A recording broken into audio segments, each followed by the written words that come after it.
Reddit, what is your most disturbing, scary, or creepy real story? Serious. A few years ago I was walking through the woods off the beaten track a bit and I smelt this really overpowering sweet smell. Being nosy, I pulled back the undergrowth to have a look and found a dead body. The guy had clearly been there a while and wasn't looking great, all swollen and green and black with various runny bits. The local wildlife had also been dining well for a few days. I called the police, who told me to wait with the body until they arrived. Being in the middle of nowhere, it took a while for them to arrive and it got dark and I was just sat there in the dark with him for a long time. It turned out he had committed suicide. For a long time afterwards I had dreams about him and he would talk to me and not nice things. Mainly about how he was angry I had disturbed his resting place and he wanted me to kill myself. Probably just my imagination, but all pretty disturbing at the time. He still turns up in my dreams from time to time and no doubt will be tonight after typing this. About 2 years ago, I was driving home from a family reunion pretty late at night, and the drive was about 2 hours. I didn't stay the night because I had to be back for work the following day. Most of the drive was on roads with dense bushes and trees on either side, the real creepy ones you see a lot in movies.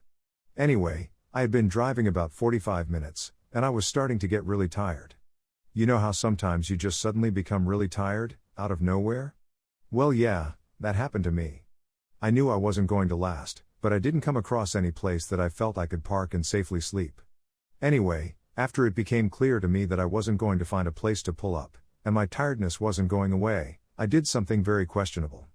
I pulled over to the side of the road onto the grass, behind some bushes, to try and hide my car from anybody else who was going to come past. The roads weren't empty, I came across another car every few minutes or so.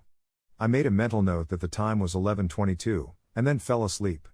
Some time later I was awoken by a scratching sound. I looked at the clock, 11:50. The sound stopped after a few seconds, and because I was still extremely tired, I didn't bother looking around and simply went back to sleep. I was later awoken by the same sound, and it was now 12:40. This time it really freaked me out because the sound didn't stop. The thought ran across my mind that it was just an animal inspecting the car, but why would it return almost an hour after it had left the previous time? I looked in my rear view mirror and just managed to catch a glimpse of something running away into the forest. Now, at the time, I thought it was the damn hook killer, you know, the one that scratched the couple's car and then slaughtered the guy when he got out to investigate? Freak that, I thought to myself, so I got the hell out of there. There was a bend no more than 100 yards up the road, and as I came around it, there was a freaking car, parked off to the side of the road with the driver's side door opened. I slowed down just to look to see if anyone was in there. There wasn't. Then I looked in my rear view mirror. I didn't see anything, and all of a sudden, this guy comes sprinting around the corner. He starts screaming at me, shouting stuff like, "Hey! Hey you! Get the freak out of your car! Now!" I noped the freak out of there and sped off. I never saw the guy again. Moral of the story?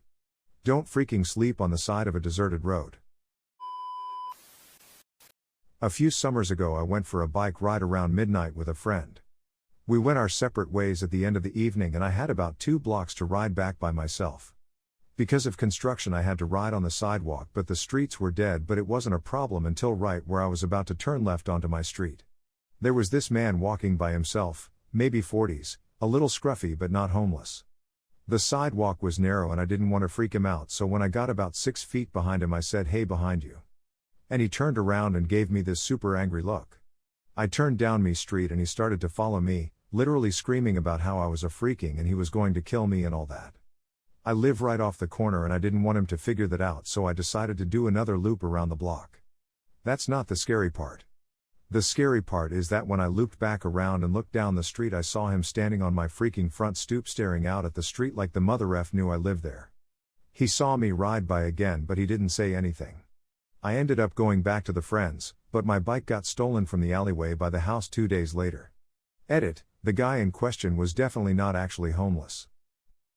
We have a large population of mentally ill in that area, unfortunately, downtown of a medium-sized city, so if I didn't think the sidewalk was too narrow to pass otherwise I wouldn't have disturbed him. Half the scary part was that he looked pretty much completely normal for my area. That being said, I ended up texting my mom and she made the decision not to notify law enforcement until my bike was stolen. I had awesome parents who let me sleep in the living room on weekend nights when I was very young because my sister was a light sleeper and I could stay up until dawn. But of course I always end up sleeping on the couch because Nick at night made me tried. So, one night I wake up to the prickly feeling. Like an instinct. Just bolted into a sitting position and stared out the front window. We lived in rural Georgia, so you can imagine the magnitude of trees. In perfect light cast from the moon, I see a silhouette of someone in this freaking tree. The family dog dashes to the window and is snarling into the glass. Terrified, I run into my parents' room and try to explain to my parents that there is a strange person outside. Dad grabs something defensive and darts outside with the dogs to beat the wax off the hot head. I tremble in Mama's arms until Dad comes home and says he saw no one and to go to bed. I decide to sleep in my regular bedroom. I fill in my sister in as to what happened. Dad is making regular rounds in the house with a cup of coffee. We're all still and I finally think I can sleep. Nope. I notice the man outside my window. From what I can see in the moonlight, he gives me a shush signal and runs away. Just turns around to run a straight line away. I swear I couldn't stop crying for what felt like hours. You just reminded me of a strange thing that happened when I was little. My brother and I were both under 7 years old, he may be 4 and I 6. We were playing outside in the snow when a strange white car pulled into our long driveway. This was uncommon since our driveway was hidden. The window rolls down and a man with short hair and goatee pulls up a camera and takes our picture. Then he rolls up the window and drives away. Never had any closure or follow up on that situation, but it freaked my mom out so bad. This same thing kinda happened with me. I was asleep in the living room and was suddenly awake, like wide awake. I hear my cat growling and looking over across the room, and I look over to and see a big silhouette faintly human-shaped. I couldn't see any eyes or anything, but I knew it was looking at me. I slowly sat up and leaned in closer to look at it and it didn't move. I probably sat there for 10 minutes locked in contact with it before a sudden feeling of peace washed over me and I laid down and comfortably went to sleep. I woke up the next morning and saw nothing there that could make that shape. It is safe to say I don't sleep in the living room anymore. When I was a young child I had the same dream every night for years about drowning when a huge wave swept over me and I sank to the bottom. Years later I had a temp job delivering mail one summer during college. I saw this old lady sitting on a front porch waiting for me. When I got up there she looked at me and said in a foreign accent, "You drowned when Oceania sank beneath the waves." Freaked me out. My grandmother swore by this story till her dying day. It was during the war in London, and my dad was a baby. She was bombed out of her house and was staying with a friend. The friend had set her up in a room on the top floor. Anyway, she was taking my dad upstairs to bed when a figure materialized on the stairs telling her not to sleep in that room tonight. She noped back downstairs and told her friend that she, and my dad, were sleeping in the sitting room that night. Her friend was annoyed but agreed. That night a bomb exploded near the house and the roof caved in, right on top of my dad's cot. He would have been killed. When I was in high school, I had a really good friend who lived next door to a house that was always up for sale. People would move out in the middle of the night without a word, and it hadn't had the same owner for more than 6 months straight for a couple of years. One night we were really bored, and he suggested we go explore the house next door since it had sat empty for a while. We go around back and there's a dog door that he can crawl through, and he unlocks the door and lets me in. The house itself is really unremarkable. It looked like it was built in maybe the 1950s and was a craftsman-style house in an older, nicer part of town. My friend's house was similarly built. The kitchen had a really nice built-in breakfast table set against a picture window. The house's electricity was off, but you could see the street light through the window. My friend and I sit down on the floor across from this table and are just hanging out talking. Why? Who knows? All of a sudden my friend screams, and in that instant, my vision goes black. But it wasn't that I just couldn't see, my body was engulfed in this sickly coldness from head to toe.